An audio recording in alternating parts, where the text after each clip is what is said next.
मेघा जी, पहले मैं आपसे ये जानना चाहता हूँ कि ऐसा क्या है माउंट एवरेस्ट में कि लोग हर चीज़ अपनी दाँव पे लगा देते हैं सिर्फ़ माउंट एवरेस्ट चढ़ने के लिए?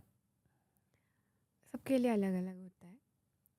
किसी की अलग-अलग चीज़ें हो सकती हैं। मेरे लिए तो ये था कि मुझे खुद को करना था कि मुझे कुछ करना है। वो कुछ पहले मिला नहीं। फिर जैसे एवरेस्ट मिला, मैं पहली बार एवरेस्ट बेस कैंप गई। एवरेस्ट बेस कैंप से मैंने संध्या का समय हो रहा था और सूरज जैसे ही एवरेस्ट पे गिर रहा था तो ऐसा लग रहा था कुछ सोना चमक रहा है। मैंने उसको देखा। फिर मुझे था कि मुझे एवरेस्ट चढ़ना है, कुछ भी हो जाए। सो हम लोग जो असंभव से संभव तक की जो जर्नी को करने के लिए खुद को खोजते हैं, वो मुझे एवरेस्ट के दरमियान एक पड़ाव से दूसरे पड़ाव से तीसरे पड़ाव में मिला। और जब तक अचीव नहीं हो गया तब तक एक खुद के लिए अचीवमेंट दुनिया के लिए अलग होता है, राइट, पर हम खुद के लिए महसूस करते हैं कि मैंने जीवन में कुछ किया किया है, है। राइट।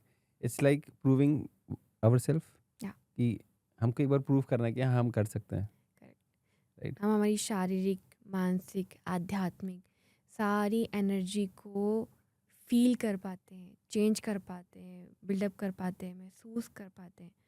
और मुझे लगता है कि बहुत कम ऐसे लोग होंगे जो दूसरे को दिखाने के लिए करते हैं, क्योंकि एक टाइम के बाद जब हमारी भाषा में कहा जाए ना कि जब लगी हुई होती है ना लाइफ की कि बस कैसे, तब हम खुद के लिए करते हैं। इंसान खुद के लिए करता है, उसकी सांसों को वो सुनता है, उसकी एक एक सांसों की वैल्यू को समझता है। दुनिया की सबसे ऊंची चोटी 8,848 मीटर पर -52 डिग्री टेम्परेचर में जब वो थपेड़े झेलता है हवाओं के, तब उसको नहीं पता कि दुनिया देखेगी कि नहीं देखेगी, मैं दुनिया के लिए बचूंगा कि नहीं बचूंगा। वो खुद एग्ज़ैक्टली। के लिए दुनिया की सबसे बड़ी चोटी पे पहुंचता है।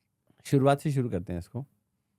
अगर किसी इंसान को एवरेस्ट के बारे में सोचना है कि उसको चढ़ना है, अभी सिर्फ़ सोच ही रहा है वो, तो उस समय उसके दिमाग में क्या होना चाहिए? अधिकतर लोग जब एवरेस्ट के बारे में सोचते हैं तब उनको क्या लगता है, अरे अखबारों में नाम आ रहा है, टीवी पे दिख रहा है, मेरे को भी एवरेस्ट चढ़ना चाहिए, तो एवरेस्ट चढ़ूंगा तो ये होगा वो होगा।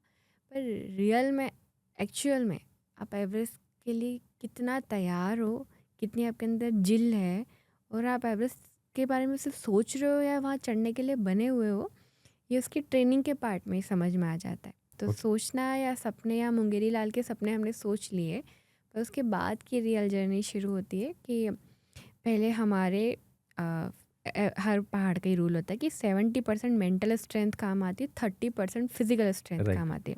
पर उस फिजिकल स्ट्रेंथ को भी बनाने के लिए हमें अपने शरीर को धूप में, बारिश में, ठंड में, मैदान में तपाना पड़ता है। तपाना पड़ेगा। तो उसके लिए हेवी वर्कआउट चाहिए होता है। यदि आपका सपना है एवरेस्ट टॉप पे पहुंचने के लिए, तो आपको कंपलसरी है कि आपका 1 साल पहले आपको हर दिन 10 किलोमीटर रन करना है। दुनिया सो रही होगी तब आपको जागना है। आपको हर दिन अपने लंग्स को स्ट्रॉन्ग करने के लिए, क्योंकि वहाँ ऑक्सीजन लेवल कम होगा, तो आपको हर दिन ब्रीदिंग प्राणायाम चीज़ें करनी है, स्विमिंग करनी है या साइकिलिंग करनी है, 40 किलोमीटर साइकिलिंग करनी है। फिर इवनिंग के टाइम, क्योंकि हमारे शरीर को स्ट्रेंथ की ज़रूरत पड़ती है और थोड़ा मसल मास की बहुत आवश्यकता पड़ती है, क्योंकि वहाँ सब कुछ ख़त्म होगा, हमें पता है। तो वो भी गेन करने के लिए खुद को तपाना पड़ेगा। और अंत होती है आप मेंटली कितने रेडी हो, राइट, कितने रेडी हो। बेस कैंप तक कई सारी चीज़ें हैं कि आपको लग्जरी लाइफ भी दे सकते हो, सुंदर सुंदर सोफे भी दे सकते हैं। तो कैंप 1 के बाद सबके लिए पहाड़ एक जैसा हो जाता है, तो वो आप उसको चढ़ने के लिए कितने तैयार हो, तो उसकी पूरी प्रोसेस 1 साल पहले से शुरू हो जाती है। ओके, और फिर कोर्सेज़ हैं, मेन है कोर्सेज़, क्योंकि आपको बता दिया कि आपको एवरेस्ट चढ़ना है, आपको यही नहीं पता कि क्रैम्पन को उल्टा बांधते हैं कि सीधा बांधते हैं, क्रैम्पन होता क्या है, राइट, इक्विपमेंट होते क्या है ये नहीं एग्ज़ैक्टली, पता आपको, आइसेक्स क्या होता है आपको, रोप नहीं पता आपको, जुमार क्या होता है पहाड़ों पे, वहाँ पे सारे शेरपा बोलेंगे जय जुमार, और आप सोचो कि जुमार क्या है, कौन सा इक्विपमेंट होता है जुमार। सो इसके लिए इंडिया में बहुत अच्छी बात है कि बाहर पूरी दुनिया का पहला माउंटेनिंग इंस्टीट्यूट इंडिया में आया था, जो कि HMI है। जी, sir Edmund Hillary Tenzing Norgay sir ने दार्जिलिंग में स्थापित किया। सो ऐसे 5 इंस्टीट्यूट हैं जहाँ से कोर्सेज होते हैं, बेसिक कोर्स और एडवांस कोर्स। ओके, तो बेसिक कोर्स में आपको समझ में आता है कि रैपलिंग कैसे होती है, जुमारिंग कैसे होती है, 2 मैगी के पैकेट में आपको जंगलों में छोड़ के सर्वाइव कैसे कर दिया जाएगा, ओह!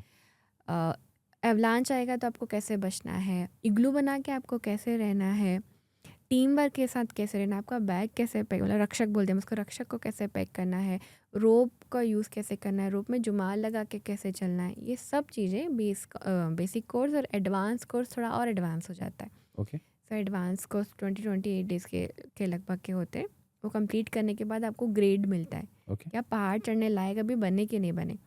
सो एवरेस्ट के लिए कंपलसरी है कि आपको 6000 मीटर के 2 एक्सपीडिशन सक्सेसफुल कंप्लीट करना ज़रूरी है और बेसिक और एडवांस कोर्स करना ज़रूरी है। ओके। सो क्या होता है कि 6000 मीटर इसलिए कंपलसरी कहा गया कि हमारा जो शरीर होता है वो 5900 पे भी अलग रिएक्ट करेगा, पर एग्जैक्ट हम जैसे 6000 मीटर गए, 3000 मीटर 6000 मीटर पे हमारा शरीर हमें बता दे, ट्रिगर कर देता है। जैसे कुछ लोगों को वोमिटिंग होती है, कुछ लोगों का चेहरा सूज जाता है, जैसे मुझे नींद आती है। सो हम लोगों को माउंटेन सिकनेस किसको किसकी बॉडी में क्या रिएक्ट करता है, तो 6000 मीटर पे आपको पकड़ में आ जाता है कि 6000 मीटर पे आपका शरीर रिएक्ट क्या करता है, या इसके ऊपर जाने के लिए आप बने हो या नहीं बने हो। ओके। सो ये कोर्सेस और ये 6000 मीटर के जो एक्सपीडिशन होते हैं कंपलसरी करने के रीज़न होते हैं। मुझे नींद आती है बहुत तेज, तो मुझे तुरंत चॉकलेट खानी होती है, वरना ऐसा लगता है मैं खड़े खड़े ही पहाड़ के किसी रिच पे चल रही होंगी, मैं गिर जाऊंगी। तो जितनी भी बार मैं एक्सपीडिशन पे जाती हूँ, मैं 5400 मीटर के बाद कुछ ना कुछ मीठा चॉकलेट अपने मुंह में लेके चलती हूँ, क्योंकि मुझे खड़े खड़े ही नींद आ जाती है। नींद आने जाती है। ओके। तो जैसे मैंने भी आपसे पूछा था कि बेसिक्स से, तो बेसिक्स पे अभी तो जैसे आपने बताया कि अगर किसी को सोचना है कि मैं करना है, तो आपने ये सारी कुछ कुछ चीज़ें बताई कि इस तरह से कर सकते हैं। अब मैंने सोच लिया कि ठीक है मुझे अब करना है, तो मुझे सीधे पहले वो इंस्टीट्यूट ज्वाइन करना चाहिए या सिटी लेवल पे, जिस भी सिटी में मैं रह रहा हूँ या रह रही हूँ, मुझे पहले वहाँ पे अपनी ट्रेनिंग स्टार्ट करना चाहिए और उस ट्रेनिंग के बाद फिर उस इंस्टीट्यूट पे जाना चाहिए? आप खुद से तैयार नहीं हो तो आप बेसिक कोर्स में कुछ नहीं कर पाओगे। ओके। आपको सब लोग कहें, मतलब बेसिक कोर्स में हम लोग कहते हैं कि बिल्कुल खच्चर बना देते हैं वो हमको, हमारी ट्रेनर ऐसा चलाते हैं, ऐसा दौड़ाते हैं, ऐसा रगड़ा देते हैं। सेम ही हाफ कमांडो ट्रेनिंग होती है वो। तो आपको सोचने के बाद यहाँ तो ट्रेनिंग करके जाना ज़रूरी ही है। जैसे मेरे को बाद में पता लगा कि ट्रैकिंग होती है। ओके। पहले मैं माउंटेनियरिंग करी थी, बाद में मैं ट्रैकिंग करी थी, पर मैं अब लोगों को सजेस्ट करती हूँ कि पहले आप ट्रैकिंग करो, ताकि इतना लंबा चलने की आपको आदत हो। हम यहाँ राइट। रनिंग कर लेते हैं ट्रेडमिल पे, ओके, पर जब आपसे कहा जाए कि 6 घंटे कंटिन्यू चलना है एक पेस में, तो वो जो हमारा दिमाग हमें नहीं चलने देता, वो सबसे कठिन होता है। चल हमारा शरीर लेगा, तो वो दिमाग नहीं चलने देता, इतना लंबा टाइमिंग ड्यूरेशन। तो ये ट्रैक आपको धीरे धीरे सिखाता है। तो ट्रैक कीजिएगा, क्लाइंबिंग कीजिएगा, तो पहले आप घर पे ट्रेनिंग कीजिए, आपके strength, running? Running, yoga, swimming, cycling, जो आपको अच्छा लग रहा है, और स्ट्रेंथ ट्रेनिंग, मेडिटेशन, और फिर आपको कोर्सेज करना है। वैसे इसमें वेटिंग बहुत बहुत साल की होती है, पर मेरे जैसे एनसीसी कोटा से मैं गई थी। कोर्सेज में भी वेटिंग होती है? बहुत, ओके। क्योंकि भारत सरकार इसको सब्सिडी देती है। इंडिया में केवल 5 इंस्टीट्यूट है माउंटेनियरिंग के। ठीक है। सो और नंबर 1 बहुत अच्छे इंस्टीट्यूट है वो। ओके। सो फीस भी बहुत कम होती, 20,000 7,000, मेरे टाइम 7,000 रुपये लगे थे मेरे मात्र। पर फॉरेनर क्लाइंबर्स होते हैं, वो भी यहीं से बहुत सारे कोर्सेज करते हैं। ओके। तो होता क्या है कि वेटिंग है 3-3 साल की, 2-2 साल तीन की। साल की वेटिंग? हाँ, जैसे नीम इंस्टीट्यूट है, नेहरू इंस्टीट्यूट ऑफ माउंटेनियरिंग, जो कि उत्तरकाशी में है, उसकी वेटिंग 3 साल की है। आज आप करोगे, 3 साल बाद आपका नंबर आएगा। तब तक तो आधे लोगों का भूत ही उतर जाएगा एवरेज चढ़ने का। मेरा भी भूत उतर सकता था, इसलिए मैंने मेरा एनसीसी कोटा के थ्रू, क्योंकि कोई जा नहीं रहा था एनसीसी कैडेट यहाँ से, तो मुझे कोर्स करना है, मुझे भेज दीजिए आप। तो मैंने एनसीसी के थ्रू बेसिक और एडवांस कोर्स आप लकी किया, थे। सीट मिल गई उसकी वजह से, वरना सीट नहीं मिलती फिर। राइट। तो ये बेनिफिट रहा। ओके। ठीक है, तो पहले जो मैंने अभी तक समझा कि पहले हमको अपने लेवल पे स्ट्रेंथ ट्रेनिंग करनी है, उसके बाद हमको कोई इंस्टीट्यूट ज्वाइन करना है, वहाँ से हमको ट्रेनिंग लेनी है, और उसके बाद फिर हमारी जर्नी स्टार्ट होगी बेस कैंप की।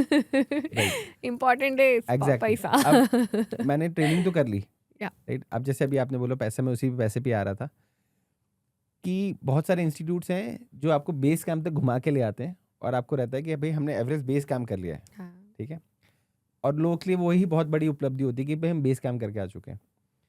बट अगर मुझे वहाँ ऊपर चढ़ना है तो उसके लिए चाहिए बहुत ज़्यादा पैसा। जैसे कि अभी मैं पढ़ रहा था कि नेपाल सरकार ने फीस बढ़ा दी है और Yes. $15,000 कर दिया है, जो कि इंडियन करेंसी में ऑलमोस्ट 32 लाख के आसपास की होती है, जो कि पहले बहुत कम हुआ करती थी। और ये शायद उन्होंने इसलिए किया है कि जो कि बहुत सारे क्लाइंबर्स पहले आ जाया करते थे, अब ये पैसे का एक फ़िल्टर लगाने की कोशिश करें जिससे बहुत सीरियस लोग ही आ सकें और जो सच में इसको अफ़ोर्ड कर सकते हैं वो ही आ सकें। जिससे कि जो माउंटेन में जो ट्रैफ़िक जैम होता था वो ना हो और लोग सेफ़ली इसको समिट को कर सकें। इसलिए नेपाल गवर्नमेंट ने ये चीज़ करी। ये तो सिर्फ़ परमिट हुआ। इसके अलावा क्या-क्या चीज़ें हमको चाहिए होती हैं, जिसके लिए हमको पैसा रिक्वायरमेंट है। तो इन अ वे अगर आज के मैं 32 लाख उसमें मिला देता हूँ, तो मुझे कितना पैसा रिक्वायरमेंट है? प्लस मैं किस बेसिस पे ये डिसाइड करूँ कि मुझे किसके साथ क्लाइंबिंग करनी है? सो नेपाल गवर्नमेंट ने ऐसी कुछ कंपनियां हैं जिनको परमिट दे रखा है कि आप ओके, एक्सपेडिशन करा सकते हो। जी। आपने एवरेस्ट मूवी देखी है? ये आई एम रियली उससे सॉरी पहले मैंने तक देखी। सिर्फ जितने भी मतलब हर देश की आर्मीज जो होती थी जी, वो सिर्फ क्लाइंबिंग करती थी, एक ओके, नॉर्मल व्यक्ति क्लाइंबिंग नहीं करता था। ओके, जो नॉर्मल क्लाइंबर्स हैं, सिविलियन क्लाइंबर्स कहेंगे इनको, जी, उनके लिए ये रास्ता खुला था। तो वो कितना अनसक्सेसफुल रहा था, कितने लोगों की डेथ हुई थी, हम सभी जानते हैं। जी, सो पहले और अभी भी जैसे नेपाल गवर्नमेंट की एक परमिट फ़ीस होती है 7.5 लाख रुपए, जो अब और बढ़ गई हैं। एक्सपीडिशन खर्चा मेरे टाइम जो आया था वो 25 लाख का आया था। पहले एक्सपीडिशन 2018 में 21 था, 2019 में 25 था, और अभी सबसे कम मिनिमम चीज़ें हम करेंगे तो भी 32 लाख है, 32 से 34 लाख है।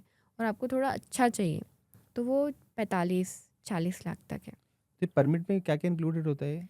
सर परमिट नेपाल गवर्नमेंट अपने टूरिज्म डिपार्टमेंट को देती है, जिसमें आप सुनने होंगे कि वहाँ एक रोप लगती है। जी, तो रोप कौन लगाएगा? तो शेरपाज़ माउंटेन लगाते हैं। डॉक्टर्स की एक टीम होती है, उसको जी, माउंटेन डॉक्टर बोलते हैं, अच्छा जो कि माउंटेन डॉक्टर्स, 10 से ओके, 12 लोगों की टीम होती है, जो जी, क्लाइंबरों को जाने से पहले रूट फिक्स करते हैं। ऊपर तक का। हाँ, ये हर साल करना पड़ता है? हाँ, क्योंकि एवलांच है, मौसम बदलेंगे, पूरा टाइम बदल रहेगा, तो वो रूट फिक्स करते हैं। उनको कहते हैं रूट ओपनिंग। आपने कभी कभी न्यूज़ भी आती है कि एवरेस्ट का रूट ओपन हो गया। तो हुँ, रूट ओपन करने के वाले वो लोग होते हैं, उनकी जान सबसे कीमती होती है। मतलब मैं तो उनको सलूट करती हूँ। हम जब क्लाइंब करने जाते थोड़ा बर्फ़ पे थोड़ा पैर के निशान तो बन गए, एटलीस्ट कुछ बेस तो मिल गया। उनको रूट खुद ओपन करना है, लेडर्स लगाने, रोप फिक्स करनी है।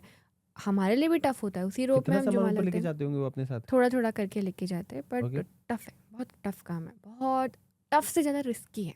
राइट, हिडन क्रेवासेस पता नहीं होते कई बार, वो बहुत एक्सपर्ट लोग ही होते हैं, उनकी लाइफ़ का आधा टाइम इस चीज़ में गया, इसलिए उन्हें पता भी होता है। फिर भी ऐसे कहते हैं पहाड़ बलि माँगता है, तो अधिकतर कहते हैं कि उनको बहुत फ़ीस मिलती है, फिर भी पूरे लोग वापस नहीं आते।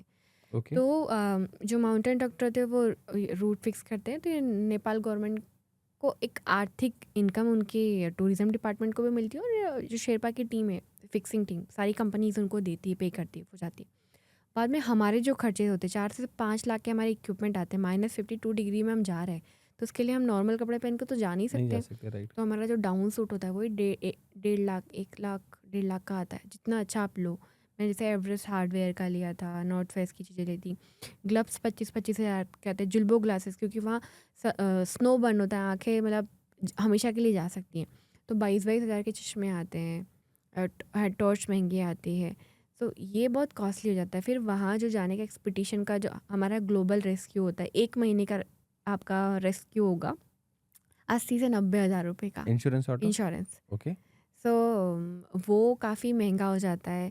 फिर उसके बाद वहाँ बेस कैंप में आपको कुछ वो सुविधाएं देते हैं, उनके टेंट, उनकी चीज़ें, ये सब चीज़ें, तो उसका खर्च होता है। फिर आपके साथ इतने लोग लगे हुए हैं, तो ये पूरा खर्च मिला के इतना पहुँच जाता है। कंपनीज को थोड़ा फ़ायदा होता है, पर मैं कहती हूँ रिस्क ज़्यादा होता है। रिस्क बहुत ज़्यादा होता है। बहुत रिस्क और बहुत रिस्पॉन्सिबिलिटी का काम है एक्सपीडिशन को करवाना, क्योंकि जब क्लाइंबरों की डेड बॉडीज़ आती है, शेरपास की डेड बॉडीज़ आती है, मैंने कंपनी के ओनर उन सबको भी ऐसे मतलब फप के रोते हुए देखा है कि बता नहीं सकते। ऐसा लगता है कि एक परिवार था और उन्होंने कुछ समय में अपने परिवार के एक सदस्य को खो दिया। तो बहुत सारी चीज़ें पहाड़ के एक्सपीडिशन, खतरनाक वाले एक्सपीडिशन के दरमियान होती हैं। और ये समझ लीजिएगा कि इतने पैसे लगाने के बाद भी ज़रूरी नहीं कि आप एवरेस्ट टॉप पे पहुंच जाओगे, ये भी ज़रूरी नहीं है कि आप ज़िंदा बच के आ भी आ पाओगे। जाओगे, राइट, तो जब भी आप ये सोचें तो ये सब नहीं सोचें कि मैंने पैसा इकट्ठा हो गया, मेरा शारीरिक रूप से मैं बहुत फिजिकली स्ट्रांग हूँ, तो मैं एवरेस्ट टॉप पे पहुंच जाऊँगा। हमारे शेरपा एक बड़ी प्यारी लाइन बोलते हैं, मुझे नहीं पता यहाँ जितने लोग पॉडकास्ट सुन रहे हैं उनमें से कितने लोग आस्तिक हैं या नहीं हैं, या कितने लोग नास्तिक हैं, पर हम लोग वहाँ सुपर पावर को मानते हैं। हम ईश्वर का किसी एक रूप को नहीं मानते कि मैं हिंदू, मुस्लिम, सिख, ईसाई, या बिल्कुल, हम में से कोई एक देवता है, पर हम सब पर्वत देवता का मानते हैं। तो फॉरेनर क्लाइंबर होते हैं वो भी हम लोग जब तक कि एवरेस्ट की पूजन नहीं कर लेते लांबा आने के बाद, तब तक उस पे आइस पे पैर नहीं रखते। अच्छा। सारे इक्विपमेंट की पूजन होती है, उसके बाद हम जाते हैं। कुंभ ग्लेशियर की पूजन बोलते हैं, माँ जी। सागर माता की, माँ चमोलंगा की। तो वहाँ जाने के बाद वो सबको कंपल्शन होता है करना पूजा? ज़रूरी नहीं है, ओके। सब बैठते हैं वहाँ, ओके। सबको मानते हैं, क्योंकि वहाँ एक बड़ी प्यारी कहावत कही जाती है कि पर्वत देवता की इच्छा हुई तो आप दुनिया के कितने भी बड़े धुरंधर, वहाँ पे घोड़ा और गधा कैटेगरी में बांट दी जाती है कि घोड़ा क्लाइंबर भी चढ़ नहीं पाएगा, और पर्वत देवता की कृपा हुई तो गधा से गधा क्लाइंबर भी अच्छे से पहुँच जाएगा। अरे तो वाह! कोई फ़र्क नहीं पड़ता कि आपका फिर बॉडी स्ट्रक्चर कैसा है, क्या है। परिस्थितियाँ, वेदर विंडो इतनी मायने रखती है कि हमारा शारीरिक चीज़, हमारे ऊपर, खुद के ऊपर जो कॉन्फिडेंस है वो कुछ नहीं दिखता वहाँ। राइट। वो सब कुछ वहाँ हवा के थपेड़े, परिस्थिति और वातावरण पर निर्भर करता है।